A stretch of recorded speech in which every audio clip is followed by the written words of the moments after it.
आज हम ब्रायोफाइटा में कायिक जनन के कौन कौन से मेथड्स हैं या कौन कौन से तरीके से कायिक जनन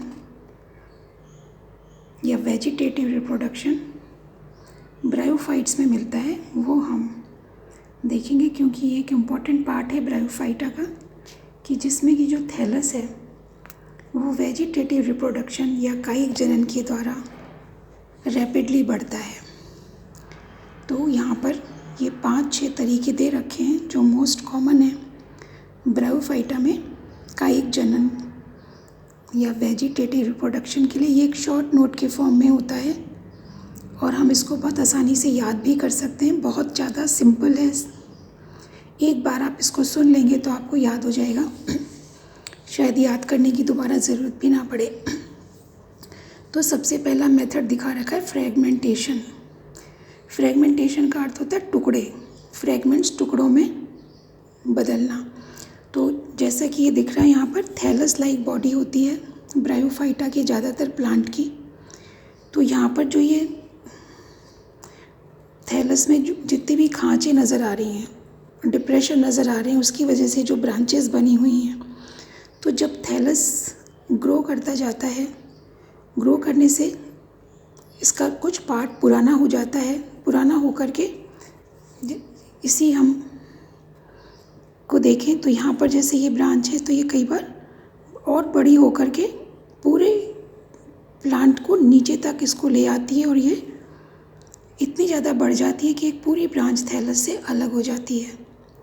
तो एक तो ओल्ड होने से प्लांट कई भागों में बढ़ जाता है, या कोई इंजरी, चोट सी लग जाती है जिससे कि इसकी जो ब्रांचेस हैं वो अलग हो जाती हैं, या कोई पार्ट किसी वजह से गल जाए, डिके हो जाए, उससे भी ये जो ब्रांच वाला पोर्शन है ये अलग हो जाते हैं। और यहाँ पर जो ये थैलस है, हर थैलस में हम देखते हैं कि ऊपर की तरफ ये छोटा सा डिप्रेशन होता है हर ब्रांच में। तो यहाँ पर होती है एपिकल सेल, और एपिकल सेल का मतलब शीर्षस्थ कोशिका, और इसका जो काम है वो है डिवाइड होना, रैपिडली डिवाइड होना। तो हर ब्रांच जो थैलस से अलग होती है वो इस एपिकल सेल की सहायता से फिर से डिवाइड और रीडिवाइड होकर के कंप्लीट थैलस बना लेती है। तो ये एक बहुत कॉमन मेथड है ब्रायोफाइटा के थैलस के अंदर फ्रेगमेंटेशन का, जिससे कि हर टुकड़े के पास ये कैपेसिटी होती है कि वो डिवाइड और रीडिवाइड होकर, जैसा कि हमें यहाँ थैलस दिखाई दे रहा है, वो थैलस बना ले। फिर सेकंड है फॉर्मेशन ऑफ ट्यूबर्स। तो ट्यूबर्स जैसे एक डायग्राम इसका भी देखते हैं, ये इस तरह की रचनाएं होती हैं, गोल राउंड, और ये सॉलिड होती हैं। इनमें खूब सारा खाद्य पदार्थ भरा हुआ होता है, जैसे यहाँ जहाँ एपिकल पोर्शन है थैलस के वहाँ पे प्रेजेंट हैं, ये लेटरल साइड्स में प्रेजेंट हैं। तो कई बार वेंट्रल साइड पर भी ये हो सकती हैं। ये ज़्यादातर अपर पार्ट शीर्ष में होती है क्योंकि वहाँ पर एपिकल सेल होती है, या फिर साइड में हो सकती हैं। ये एक बहुत महत्वपूर्ण रोल प्ले करती हैं प्लांट में जब होती हैं। जब ये ट्यूबर्स बन जाती हैं, जैसा बताया, एकदम सॉलिड होती हैं, काफ़ी टफ होती हैं, और इसमें रिजर्व फूड मटेरियल होता है, खाना भरा रहता है। तो जब कंडीशंस किसी भी वजह से नेचर की एप्रोप्रिएट नहीं होती हैं, ख़राब कंडीशन होती हैं, तो जो थैलस है वो तो काफ़ी सॉफ्ट होता है, डेलिकेट होता है, वो तो सारा फिनिश हो जाता है, डिस्ट्रॉय हो जाता है। लेकिन जो ये ट्यूबर्स हैं ये अपने आप को बचा कर रखती हैं। तो कब या तो बहुत गर्मी पड़े, थैलस ख़राब हो जाए या गल जाए, कंडीशंस उस थैलस को ग्रो करने लायक नहीं रहें, तो ये जो ट्यूबर्स हैं ये अपने आप को सर्वाइव करती हैं, क्योंकि काफ़ी थिक होती हैं और इसमें रिजर्व फूड मटेरियल है, तो ये डेड नहीं होती हैं, खाना इसको सेल को मिलता रहता है। जैसे ही कंडीशन फेवरेबल होती हैं, ये फिर डिवाइड और रीडिवाइड होकर के जिस थैलस की ये ट्यूबर थी वो ये फिर से उस पूरे के पूरे प्लांट को बना देती है। तो ये सेकेंड टाइप हुआ। फिर है फॉर्मेशन ऑफ गैमी। ये हमने जब मार्केंशिया पढ़ा था तब बहुत डिटेल में आपको डायग्राम के साथ मैंने बताया था कि किस तरीके की ये बॉडी होती है डम्बल शेप बॉडी होती है और उसके दोनों तरफ खांच होती है, दोनों खांच में एपिकल सेल होती है।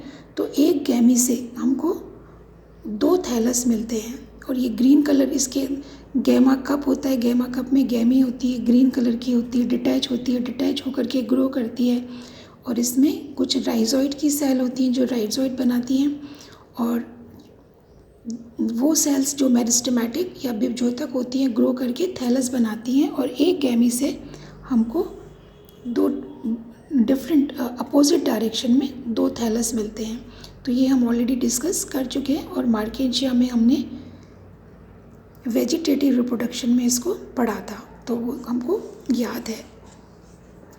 फिर formation of adventitious branches. Adventitious branches का मतलब होता है अपस्थानिक शाखाएं। तो कई बार थैलस के अंदर, थैलस में कुछ स्पेशल ब्रांचेस बन जाती हैं और ये जो स्पेशल ब्रांचेस होती हैं ये थैलस से अलग हो जाती हैं और अलग हो करके फिर नया थैलस। फ्रेगमेंटेशन और एडवेंटिशियस ब्रांचेस में फ़र्क ये है कि फ्रेगमेंट में तो एक जो थैलस है उसके ही टुकड़े होते हैं और यहाँ पर ये स्पेशल ब्रांचेस होती हैं और ये फिर सेपरेट होकर थैलस से पूरा के पूरा नया प्लांट बना देती है। फिर एक टर्म आती है फॉर्मेशन ऑफ इनोवेशंस। ये भी ब्रांच लाइक स्ट्रक्चर होता है, लेकिन ये जो ब्रांच होती है ये थैलस की ब्रांच जैसी नहीं होती। एडवेंटिशियस ब्रांचेस तो थैलस जैसी होती हैं लेकिन एक्स्ट्रा होती हैं और जो इनोवेशन वाली ब्रांचेस हैं ये जो थैलस की ब्रांचेस हैं उससे अलग देखने में लगती हैं, थोड़ी ज़्यादा बड़ी होती हैं, मोटी होती हैं और इन ब्रांचेस पे भी जैसे थैलस डिवाइड होता है उसी तरह से ये वाली जो ब्रांचेस हैं ये भी अपने चारों तरफ उसी तरह का थैलस बना लेती हैं और फिर ये प्लांट से डिटैच हो जाती हैं और एक कंप्लीट थैलस बन जाता है। तो जो स्पेशल ब्रांचेस थैलस पर हैं जो देखने में थैलस से अलग होती हैं, मेन थैलस की जैसी नज़र आती हैं और फिर पूरा थैलस बना लेती हैं, इनोवेशंस कहलाती हैं। फिर है formation of primary and secondary protonema. Spore के डेवलपमेंट से जो थैलस लाइक स्ट्रक्चर बनता है, फिलामेंटस छोटा सा होता है, उसे प्रोटोनेमा कहते हैं। प्राइमरी प्रोटोनेमा भी कई बार कई सारे हिस्सों में बढ़ जाता है और हर हिस्सा फिर प्रोटोनेमा में कन्वर्ट हो जाता है और पूरा थैलस देता है। और सेकेंडरी प्रोटोनेमा वो प्रोटोनेमा कहलाता है जो स्पोर के अलावा किसी और पार्ट से बनता है, जो स्पोर से ना बनकर किसी और पार्ट से स्पोरेंजिया के बनता है, वो सेकेंडरी प्रोटोनेमा कहलाता है। और ये भी फिर क्योंकि इसमें वेजिटेटिव पार्ट इन्वॉल्व है तो इसलिए फिर ये कायिक जनन में सेकेंडरी प्रोटोनेमा आता है और ग्रो करके ये भी नया थैलस बना लेता है। तो ये बहुत ही सिंपल से मेथड्स हैं जिसके थ्रू ब्रायोफाइटा प्रोपोगेट करता है और डायरेक्टली जो भी ये मेथड्स हैं डायरेक्टली नया प्लांट या नया थैलस दे देते हैं और ये काफ़ी कॉमनली ब्रायोफाइट्स के अंदर वेजिटेटिव रिप्रोडक्शन या फिर कायिक जनन मिलता है। Thank you.